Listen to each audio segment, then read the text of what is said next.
Good morning and thank you for joining us here on Cheche, the program where opinion counts, live on Citizen TV and Hot 96 FM. I'm Udwaka Mimo. This week, President Mwai Kibaki imposes a curfew on Tana River County, while Prime Minister Raila Odinga promises decisive action. But that doesn't seem to stop the violence. Well, our guest this morning is a woman on a mission, and that mission is to ensure that the men and women elected into Parliament during next year's polls reflect the two-thirds gender provisions of the Constitution.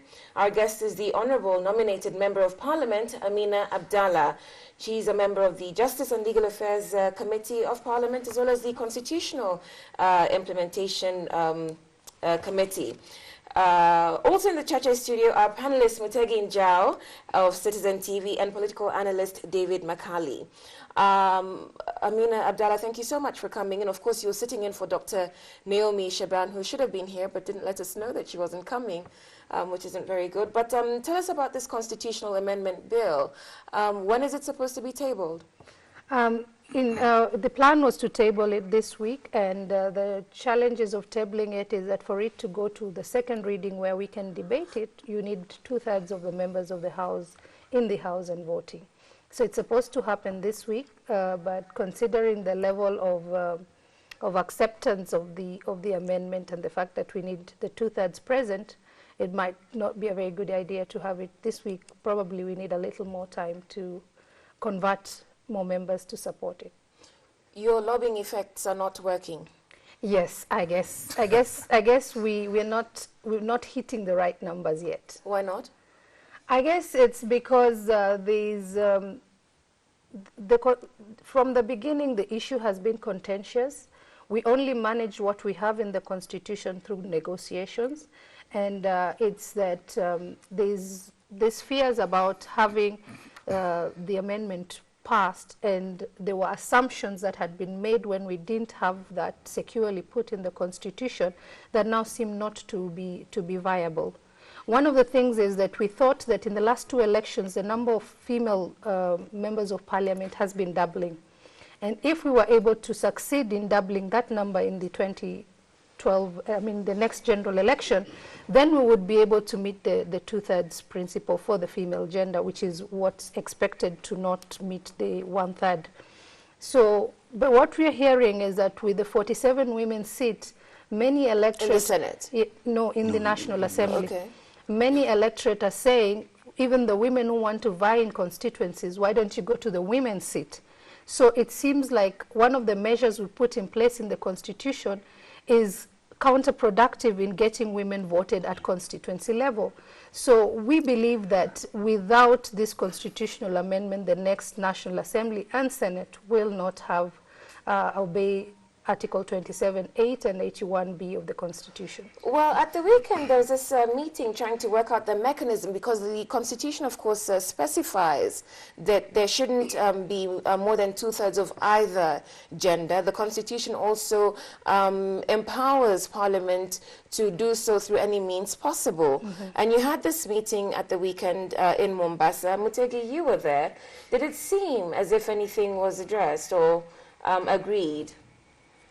I may not be able to make an assessment, but in my way of thinking, having taken part in that meeting, I listened to all the discussions. There are a lot of people, it looks like women were talking one thing and the men were talking different things. But most striking thing is that in that meeting, they brought members of Parliament and they brought non-members of Parliament, people who are chairmen of various political parties.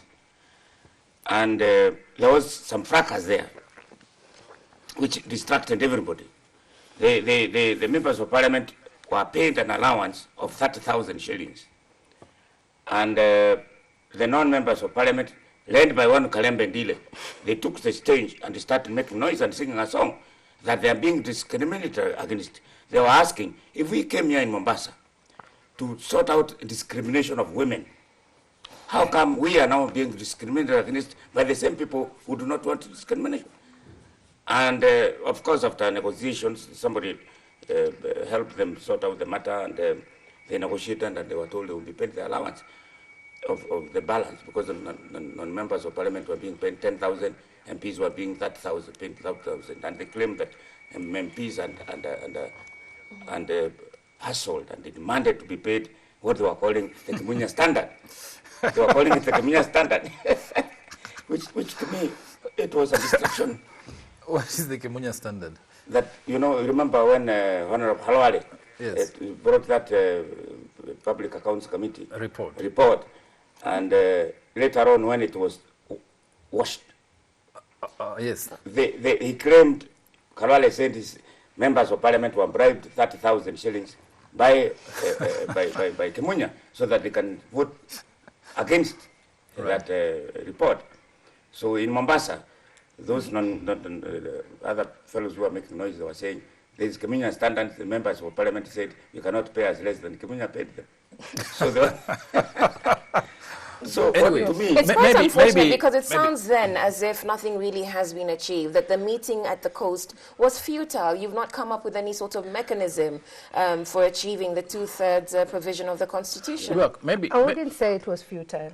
I think that the fact that we anticipate a constitutional crisis after elections, when there will be no institution to make any legislative amendments to get us to comply with the 2/3 principle, is in itself good enough, in the sense that we are talking to the two main stakeholders in this. Political parties have an opportunity to push and agree to an amendment that they can urge their members to support in the House. They didn't do that with the legislative one that we had pushed for. I talked about the assumptions that we made in Naivasha when we're doing this bill. One was that the doubling would happen, that women who will be elected from the constituency, the percentage would double.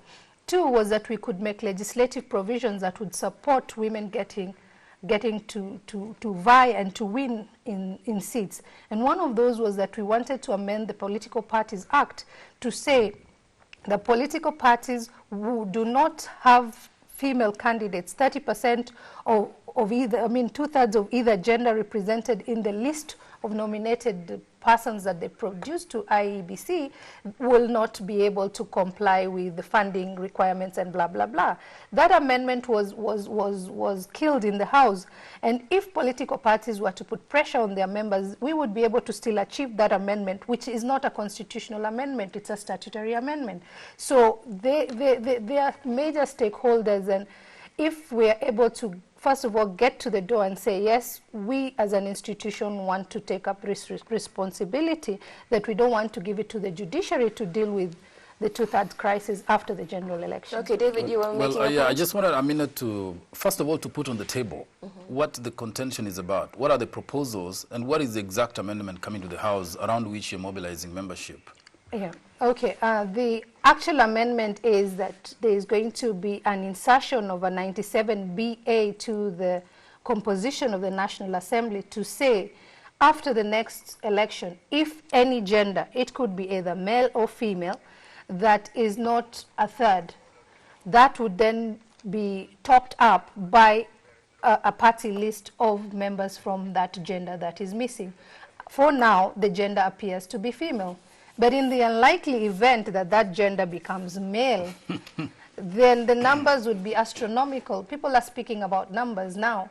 But if it was the reverse, it would be astronomical, and we would not be able to comply with the constitutional requirement. So that is the same provision that's happening with the composition in the Senate, where we are introducing a 98BA. Okay, but that is only one proposal. There seems to be a different proposal from what happened in Mombasa on how that 1/3 would be achieved. There was a recommendation that there be more elective positions rather than nominated positions to fill that deficit. Just talk to us a little about that contest between the mode of achieving that 1/3. Those modes have been in discussions throughout the constitutional making process, and they've all had pitfalls. That's why they've not reached the constitution. One of the things was that we were to have more than one elected member of the county female member Yes, representing we have the two county. elected instead of one, for example. We have Those two proposals are being made in Mombasa. Yeah. That you have, instead of 47, You have double 9. them. Yes. In fact, the issue was whether, when you double them, will you nominate them, or will they be elected, or will they be the top woman? Some people are suggesting that the top woman in a county who contests in a constituency and gets the highest number of votes be nominated. Is that from a constituency? Yes. If you run in a constituency and in that county you are the top woman, then you'll be nominated. That in order to fill the other 47. Right. That was one of the proposals being made. The other So, proposal the was proposal that from- you have two with- women county women reps running, and then the winner and the runner-up are nominated. Yeah. Or, I mean, So or that- gets yeah, to house. that also was There being- were a couple of those suggestions.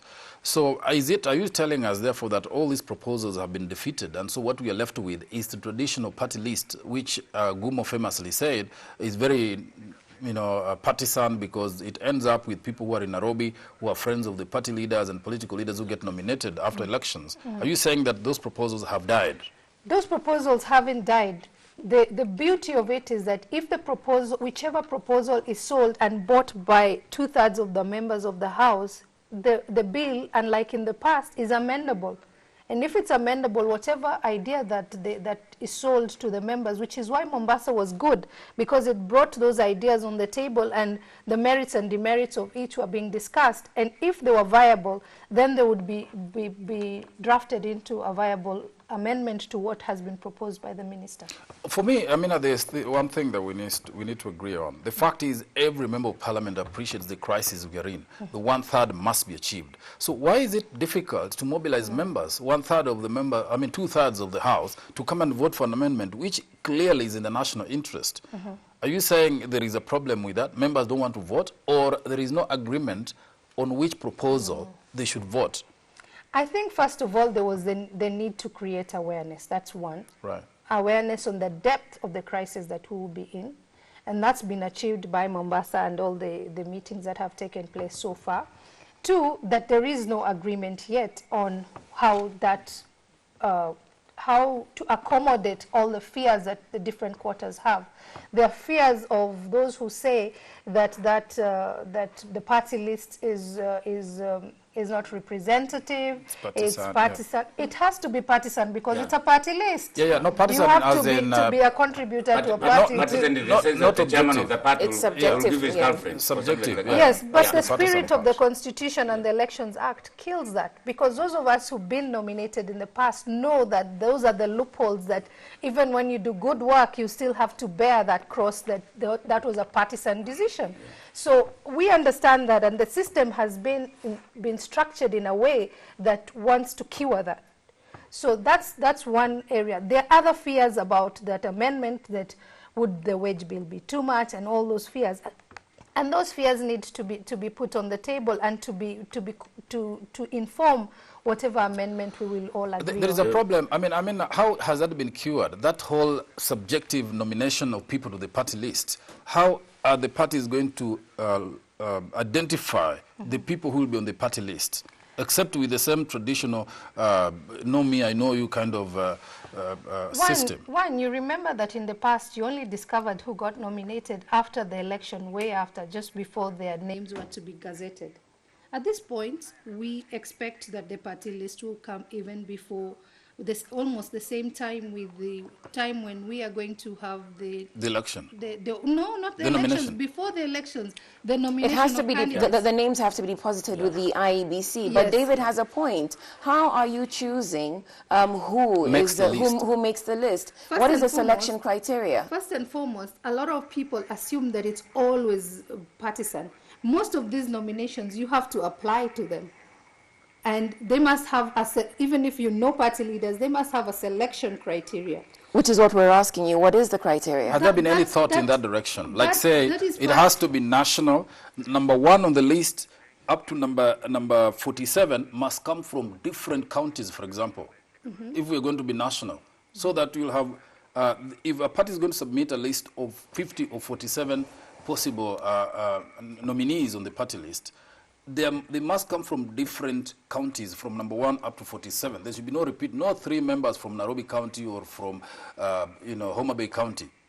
That's already covered in the Constitution, where it says it has to reflect the diversity and the like. But remember that in the nomination rules of all political parties, they also have to provide how they intend to provide the list of their party list members. Okay. So that's part of what, if you want to be in a list, that is what you go to look for in your party of choice. What do they say? How do you get to their party lists? So those are things that have already been dealt with in party rules of the different political parties. There was a move by Eugene Omala, the Minister for Justice, said that he was going to convene a Kamkunji to sort out those disagreements. And I do not know whether that Kamkunji was supposed to be actually held before the bill is tabled in Parliament. Yeah, What's the prospect now? I think that is something that always happens with any contentious bills, and he would definitely do it when the bill is about to be taken. But, Amina, isn't the point really that you and your other female colleagues who've been lobbying for this constitutional amendment bill have failed if you can't even get your colleagues whom you've been working with in Parliament for the last couple of years to support it? But Adwak, you need to appreciate the history that in the Kenyan Parliament, no single affirmative action amendment to anything, to a bill, to a constitution has ever succeeded unless it comes in a package of other things that are with some riders attached. Yes. I mean, for example, I would tell you, when we're doing the constitutional, when we're passing the constitution in the House, Article 27.8, which talks about 2/3, was one of the articles that a member had proposed for deletion. Article 81B was also another. So we're not unsuccessful. It's historical. It's, if we succeed, then we'd be making history, because that would be the first time an affirmative action legislation of any nature passes. You talk about history then, and you've been nominated to Parliament twice now. Yes. What milestones then do you think that Kenya has achieved over the years in terms of gender?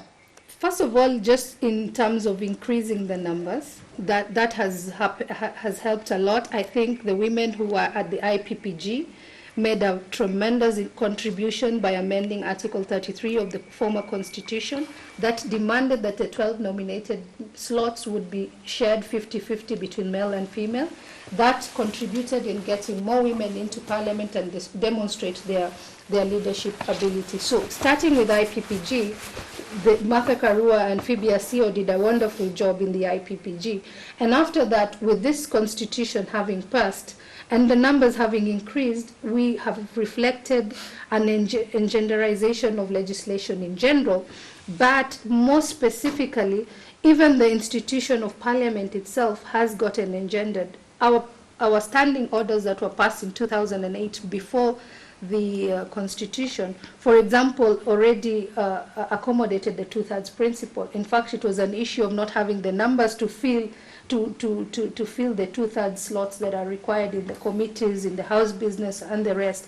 The whole language of the standing orders have changed. The issues of handbags and those many issues that made the female member in the House feel that this is not the place for you have changed. And in terms of demonstrating legislative leadership, in the 9th Parliament, the women who are in Parliament, overall, most people just think of the Sexual Offences Act because it was popular and whatever. But when you look at the list of private members' bill, the Honorable Julia Ojambo was 3 times the next person to her in terms of the private members' bills she had passed. And a lot of that happens underground isn't measured. And when you look at it broadly, if there were no women in Naivasha in the PSC, we would not have 27.8 and 81B. We would not be having we are already having a secure 17% in the current constitution. Okay, we have to take a break. You're watching Cheche live on Citizen TV and Hot 96 FM. We'd like you to join in the discussion. The SMS number is 2442 and the Twitter handle is Cheche_TV. When we come back, how far we can take this issue of gender parity in the country's next parliament.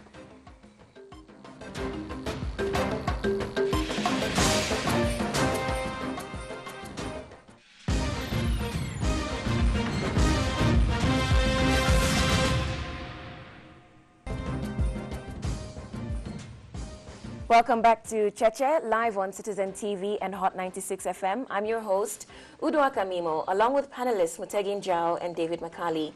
Our guest this morning is pushing to have 2/3 of either gender in the next parliament. She is the nominated MP, the Honourable Amina Abdalla. And we've been talking about this. During the break, you were telling us that part of the reason why this Constitution of Kenya Amendment Bill is lacking support is that your male colleagues in Parliament are afraid of competition from women. I think that we must appreciate that the fact that women don't get elected is because the electorate have not seen their leadership ability. And when you nominate an individual to Parliament, you're giving them a platform to show their leadership ability and to give a viable option and a viable competition to a sitting member of Parliament, especially if that person is interested in running for elective seat. So you would need to appreciate that the women who get nominated get platforms and increase their ability to get elected, so they pose a fear to the members. Okay, well, that deals with this lack of support from men, yeah? But every time we've discussed women's issues, gender, our viewers have always texted in saying that women themselves don't support each other. So I would ask you, as a politician, as an MP, we have two female presidential candidates. Are you supporting either of them?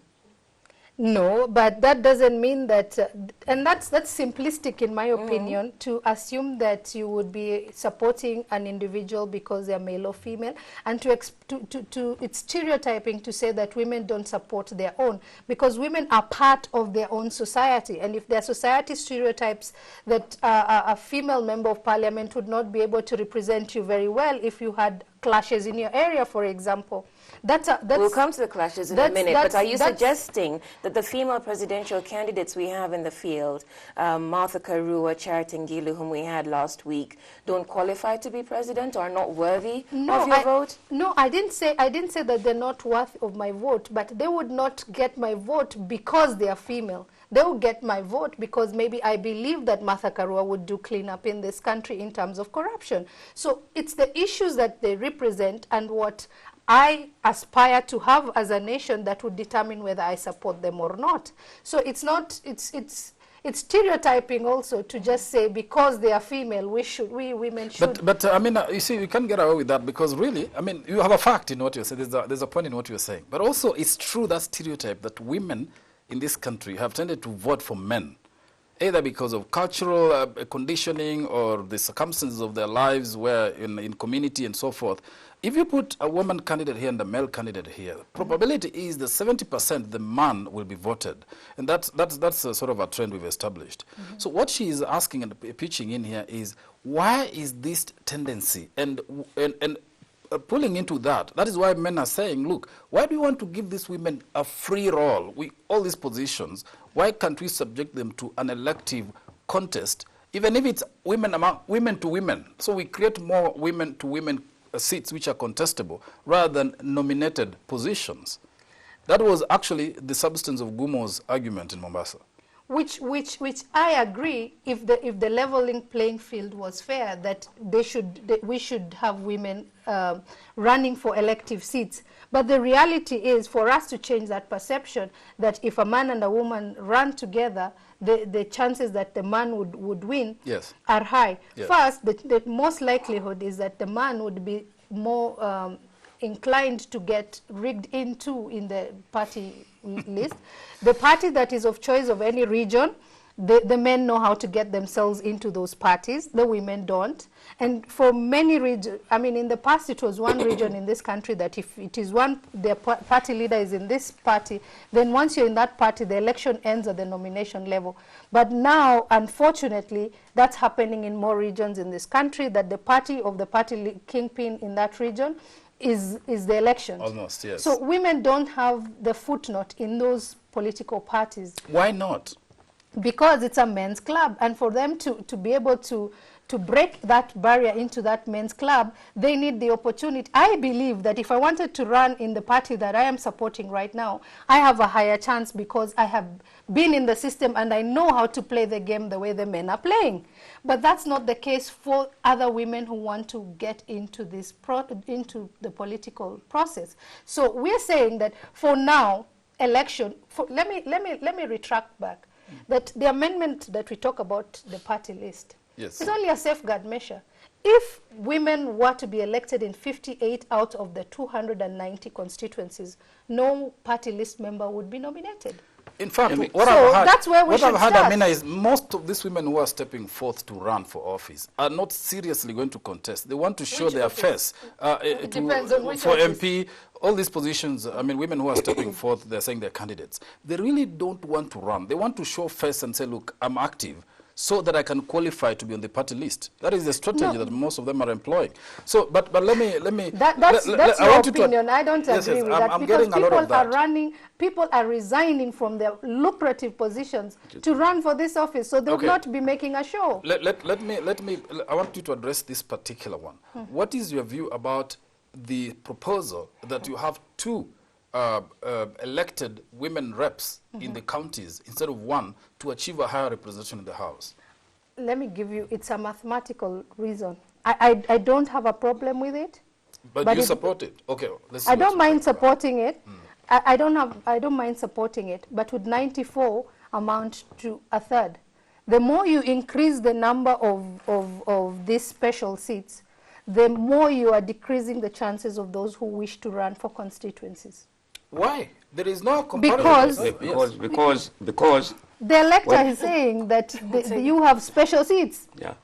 You have these special seats, stick with your seats. Exactly. We have women who are elected right now who are being told in their counties that please let your brother get the seats, you go to the county seats. Right. Yeah. Let me ask you a very obvious question. This requirement in the Constitution, it has been catered for in the counties. Yes. It's a constitutional crisis that is coming in. I don't seem to understand basically why are people having issues with it. I thought that was the fear issue, that the stakes are higher at the National Assembly than the County Assembly in people's view. What are people fearing? That when more women get to Parliament, so they will eclipse the men. The power of being in the National Assembly is going to be higher in the next dispensation. And in my opinion, that the views held by women on many issues are more, they are more into conforming to issues that affect, they're less commercialized in their opinion on issues. That if you bring people who have independent thought and in large numbers of the kind that we're expecting, then we definitely would not have a clear-cut way of saying, if this thing were to come, this is how it will go. So it's going to bring an imbalance in decision making. There is also an issue of accountability. When you nominate them, who are they accountable to? I think, in the end, you are accountable to yourself, because in your action, to determine the rest of your career, and unless you're doing it for retirement. If you're coming to Parliament for retirement, then that's okay. But if you're coming there, even if you're brought by a party and you conform only to the wishes and needs of the party, then you as a person just... How do you answer this question from one of our viewers who is asking us to stop forcing people to choose, who is asking us to stop imposing leaders on people, saying that we want the best, be it a man or a woman.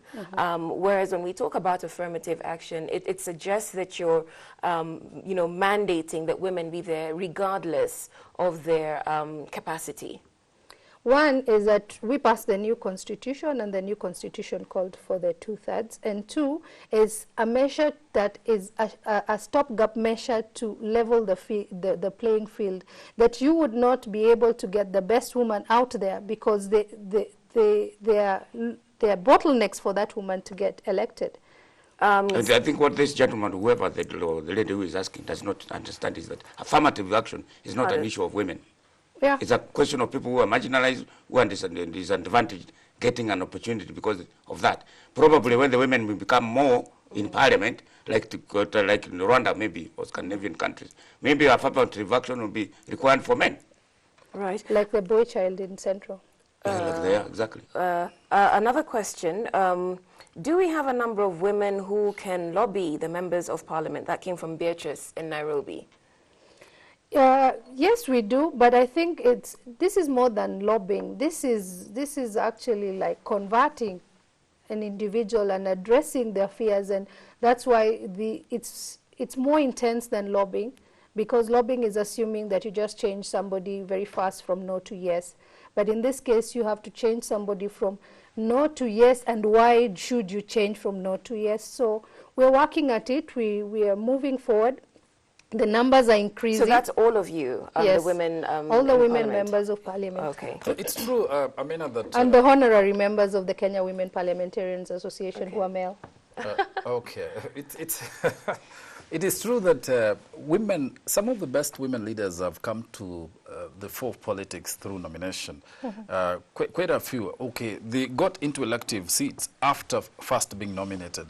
I think even Dr. Naomi Shaban, Cecily Mbarire, a lot of these women have come in. And then after the first nomination, they go back and run for elective office. So it's a good stepping stone. You have not run for office. You've been nominated twice.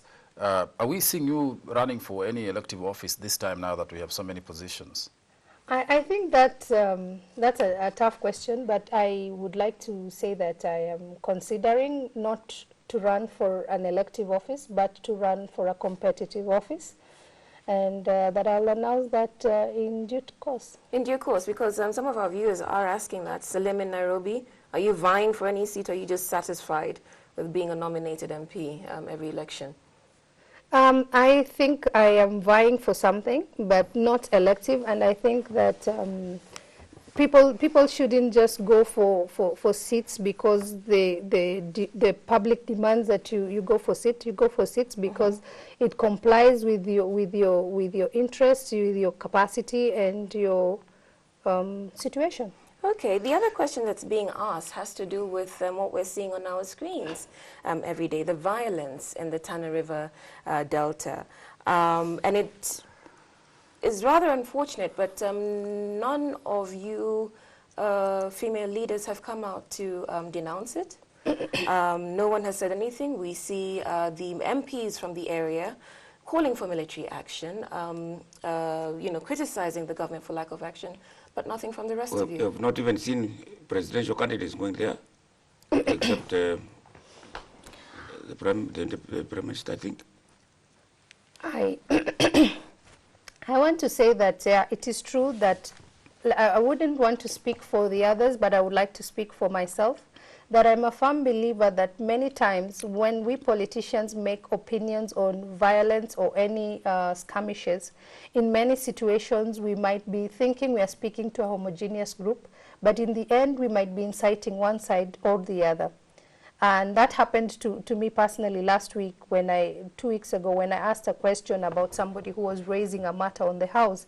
I didn't realize that I could be boxed into one of the warring factions, that, oh, you asked this question because you are an interested party in this part.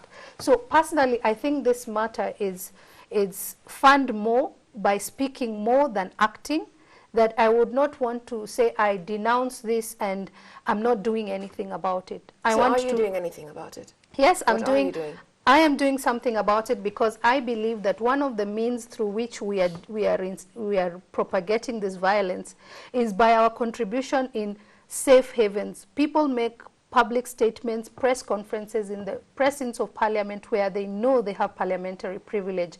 I am opposed to us as parliamentarians and leadership in Parliament to allow people to make any, even if it sounds not inflammatory, but in the end has that ability to incite. So for me, I am leading a crusade where when we are contributing to the House, you know, when they're in the public rally, NCIC will get them for incitement or hate speech.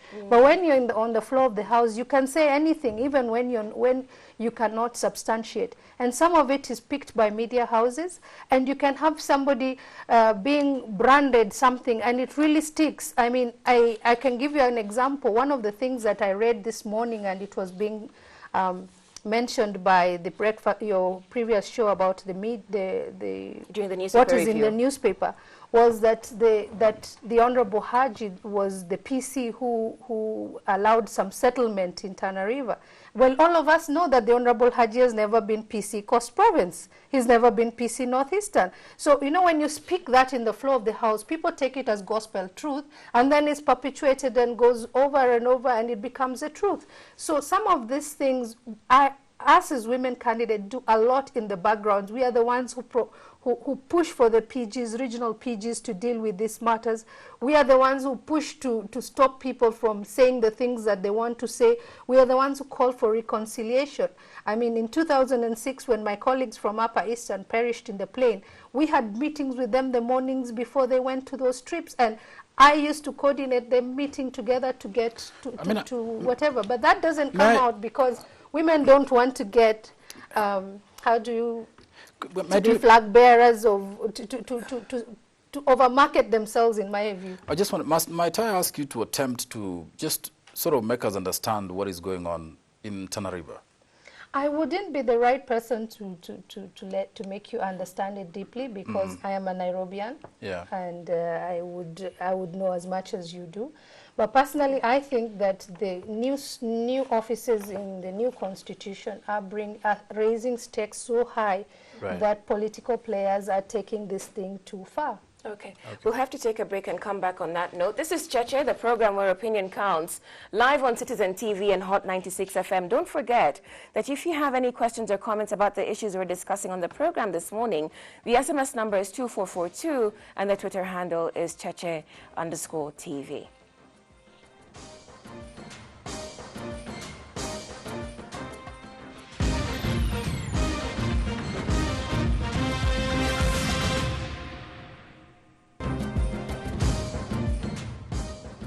Welcome back. If you're just joining us, the program is Cheche, live on Citizen TV and Hot 96 FM. Our guest this morning is the Honorable Nominated MP Amina Abdalla. And before the break, we were discussing the violence, the clashes, the ongoing clashes in the Tana River Delta.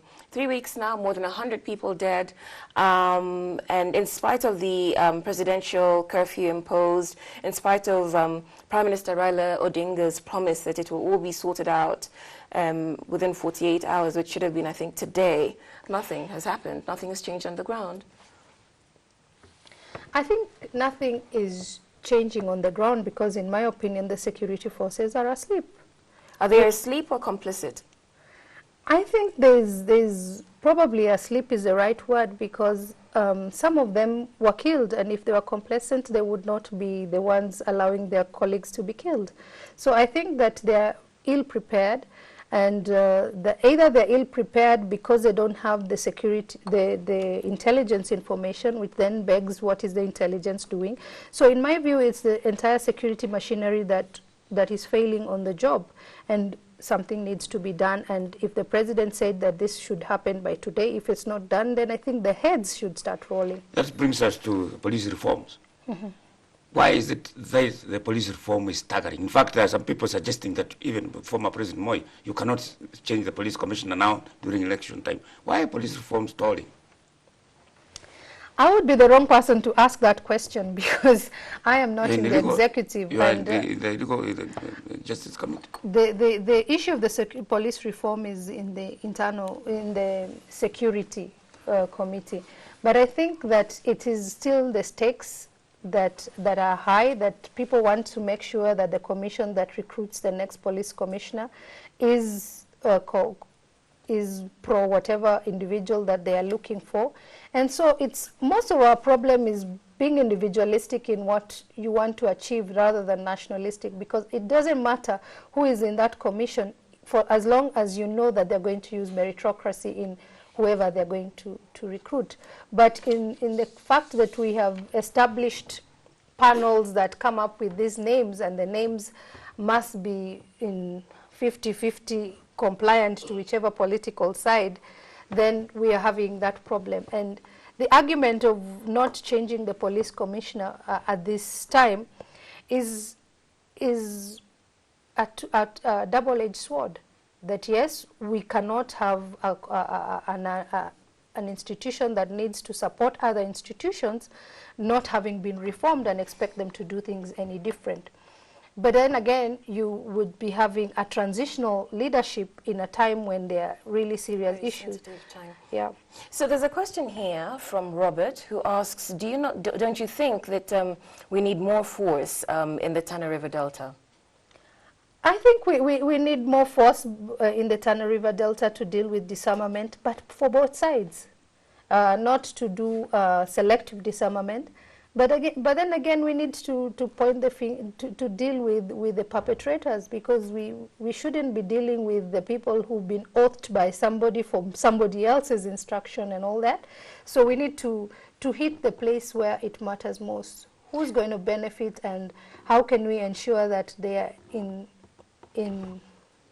a situation where it doesn't pay for them to continue supporting whatever is happening in Tana Delta. What do you think about the perspective that someone shared in the newspapers this week, saying that the violence was reminiscent of the post-election violence of 2007, but also that, you know, in the run-up to every election in Kenya, we always have these clashes? In fact, what I'm more concerned with is that we are getting to be a very expensive country, yet we are leading an economy that only lasts for 3 years. When you talk to the people in the business sector, we've been electioneering for 5 years, and they had only 2.5 years of doing any business. Now again, with all this violence, they're getting back to the same scenario where they're going to have 1.5 years of not making any money. That then means no taxes and no money to fund our very expensive government. So my issue would be, we should be critically thinking, do we really need elections in 5 years? We should probably, after the next election must happen in March, in my view. After that, we probably shouldn't do elections in 5 years, because we keep repeating the same cycle of killings and raising the stakes. Yes, the people died in Tana Delta, but in the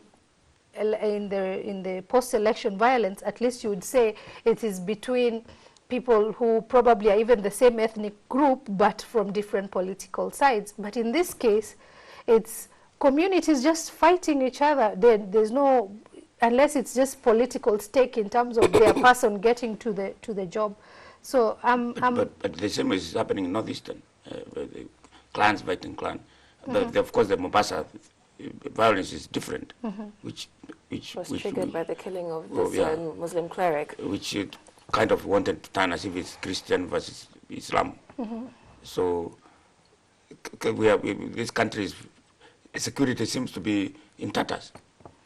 That's what I said. I said it's asleep, and some heads needs to roll. And I think the reason why people don't like rolling heads is because for any head rolled, you are creating more enemies than friends. And I mean, when we just let people who are supposed to be serving a particular sector, when they're not serving, they need to if the viewership in this program went down, you would be told to pack and go. Yeah. So why shouldn't it happen in any other sector?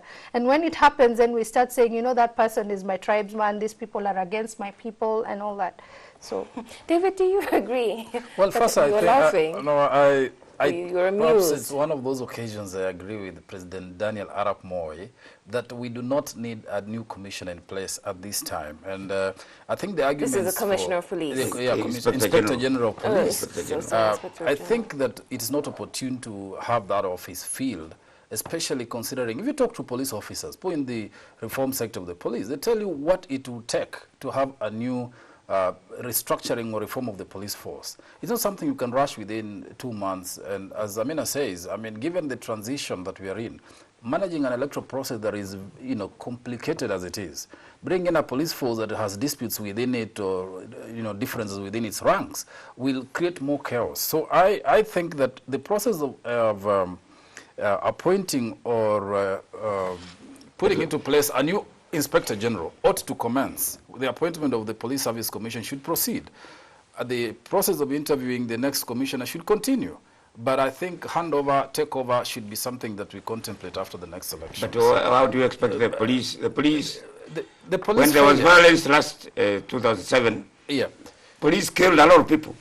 Yeah. As we see, policemen now, they are not doing a good job. You see, you cannot create a new police force overnight in this country. And we must accept the fact that although the current commissioner of police, I think he has tried. If I rank him with previous commissioners of police and so forth, I think he has tried.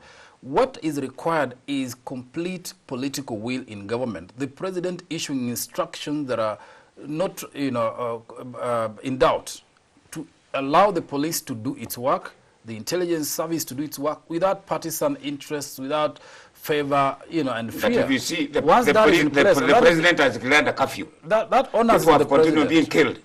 That honors the president. You want the president to walk there to Tana River? He can deploy more security people in Tana River area.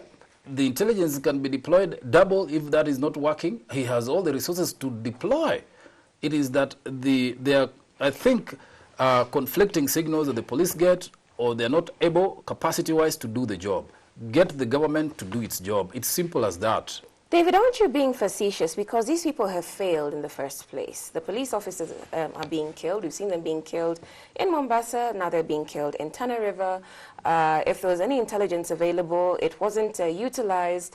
And 3 weeks on, at least in the case of the Tana River, nothing has changed. What is happening? Look at Miguna. Miguna is attacked in the full view of cameras. You see Miguna's case. And there's no those characters who attacked Miguna, and they was physically assaulted. Nobody's That's what I'm arrested. telling you. That is in a matter Makali's of view, partisan. Miguna staged that. That's not true. That's not true. But let me say this. You see, that is where partisan interests come in. Because if people assaulted Miguna, why were they not arrested? Because the police are getting conflicting signals on how to treat certain cases of offenses or crimes. But that is isn't what that I'm why talking we need about. a new Inspector General of Police? No, you see, police reforms. You see, okay, we need police reform. Let me just clear this point. We need police reforms, yes. But I'm saying the timing now will create worse chaos.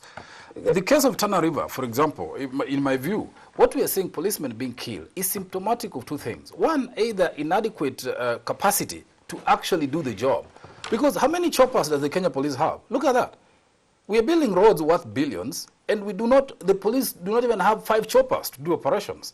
How do we expect those guys to be covered over air to track the raiders and arrest them and come down? In fact, that's why they're saying the KDF should be deployed there. Even the KDF has capacity issues. How many choppers can they deploy in Tana River? So that if raiders have attacked a community and they're withdrawing, they can actually intercept them. You are saying we can deal with Somalia, but we can't but we cannot deal with Tana River? Of course, the capacity of the KDF is also limited. You spoke about the fact that if the new police commissioner, if we had a new Inspector General, then that would be reform. That would be an individual, and it wouldn't necessarily be full police reform. I want to agree with Makali that timing might not be on our side, but with the conflicting messaging, that we need to have leadership saying that we are postponing this for this period. So every policeman knows that the police commissioner now is here till this time, and by this time this has to happen. But because we are so fixated with constitutional deadlines that might not be practical for us in this scenario, we would still want a commissioner. But don't they lose their authority? Aren't they viewed by their own people as lame ducks? You're going out in 2 weeks anyway. Why do I need to obey you? That's the point. If you do it 2 weeks, then they would not be the point obeying. But if you extended it to the transitional period, then you would be able to have people. But nothing would happen. You see, nothing would happen because now even the police commissioner himself is insecure because he doesn't know when he's leaving. But if you told him, you extended his term and told him Say when June he's leaving, then June 2013, you're 2013, leaving. Do your then work. do your work, then that's a different story. And he will use that opportunity to market himself for the next job. But now he's got all the baggage of the previous commission that he would necessarily not be the person to get. But also I want to discuss the fact that that appointing a new police commissioner in the partisanship that Inspector General, in the partisanship nature that our institutions have become, would be counterproductive, because whoever gets that job would be seen to be either ODM or PNU. One side of the political divide won over the other side. Yeah. So I would agree with the former President Moi that this is not the right time for this work. And you see, one of the things that we need to appreciate really is the challenges of the police force are enormous. You see, an ordinary police station, if you've been listening to the police speaking, may have one Land Rover. They may have fuel of 1,000 shillings per day. If they're lucky. If they're lucky. So we're talking about a force that we are condemning but has no tools to even do its job. We must first begin by appreciating that. So that's why I'm saying the executive needs to make a deliberate decision to fix a problem. And that means deploying the resources, financial, material, and personnel, so that you can actually deal with the situation as demands, the situation demands, which is not happening. And that's why police officers are being exposed to risk. They get killed because they're thrown into tough situations, and we still condemn them. I mean, I sympathize with the police force, really. So, you know, we've also got some industrial action at the moment, teachers, doctors, and you have seen, if you've seen the news clips, you've seen some placards, you know, in solidarity with the police officers as well. What would happen if the police were to say, right, you know, we're joining, you know, everybody else who's going on strike, because as you've just elaborated, yes, the times are terrible. What? We don't know who our boss is or whether we should really be listening to our boss. We're being attacked by the people we're supposed to be protecting. You know, we're done. Just because of this political partisanship we've been discussing. I think the buck stops with the president and the prime minister, and I think they can solve this in a half-day sitting with all the institutions. I think they're sleeping on the job and they need to wake up. Surely it's your role to wake them up. Look, which throws back to Parliament. Yeah. I mean, this Parliament, Amina, claims of corruption. The Kimunya standard that we discussed being paid earlier. To reject or support certain reports or motions. What is going on? I think that those people who make those allegations are people who are judging others on standards that they are more conversant with. But not to downplay that is sometimes when you design an issue as a corruption issue and you're able to convince a certain group, then it becomes very difficult for people to poke holes at the limitations of what you're proposing. Like, for example, the report on Kimunya, it was unconstitutional in my view, because just the previous week we said we could not pass an integrity bill that disrespect Article 50 of the Constitution that says a person is presumed innocent until proven guilty. Two, that Article 99(3) of the Constitution says that nobody can be disqualified from running in political office unless they have exhausted all avenues of appeal. Yet we say, investigate Kimunya and the governor of Central Bank for corruption. Then the next, investigate because you're not sure of how deep that corruption is. Okay, we're out of time and you're not answering the question. And then the second one is that then they cannot hold office. Then we are contravening our own standards that we said it's unconstitutional to judge somebody. Are you suggesting Kimunya is clean? I'm not suggesting he's clean. I'm suggesting investigate him. But the PSC has done an investigation. Let me ask this. The PSC has done an investigation. They have found him to have found impropriety on his side. What are the sanctions the PSC should have made against him? Yeah. If the sanctions, you needed to have looked at the whole report. First is that if they were not as confident of their judgment of him, that's why they proposed that these people should be investigated by CASA. So once they are not sure, then you cannot do a very drastic judgment of an individual that they cannot hold public office, yet you are unsure of yourself. to ask for CASA to We come have in. to end the program, but you didn't answer David's question, which was that you Corruption and in your the colleagues are accused of taking money in order to accept or reject legislation. In many cases, it's a matter of sole losers, people who want to sell a report and they're unable to sell it, then they accuse their colleagues of corruption. So it's a matter of... Are you saying money doesn't change hands? I mean, I'm not saying that show? because I've not received it, so I'm not going to pass judgment on an issue that I have not benefited in Mombasa, why did members of parliament get 30,000? That is not a honorarium. That's a honorarium that happens in all government situations. So why should it... But they're working and they got allowances from parliament. Who told you they got allowances from parliament? That was a Ministry of Justice activity. Okay. Okay, we'll have to end the program on that note. Our thanks to the Honorable Amina Abdalla for sitting in for the Honorable Minister, Naomi Shaban. She should have been here, didn't let us know that she wasn't coming, but thank you, Amina, for coming in and holding brief for her. Thanks also to panelists Mutegi Njau and David Makali, and to you for tuning in and sharing your thoughts with us. I'm Udwa Kamimo. That's Cheche This Week.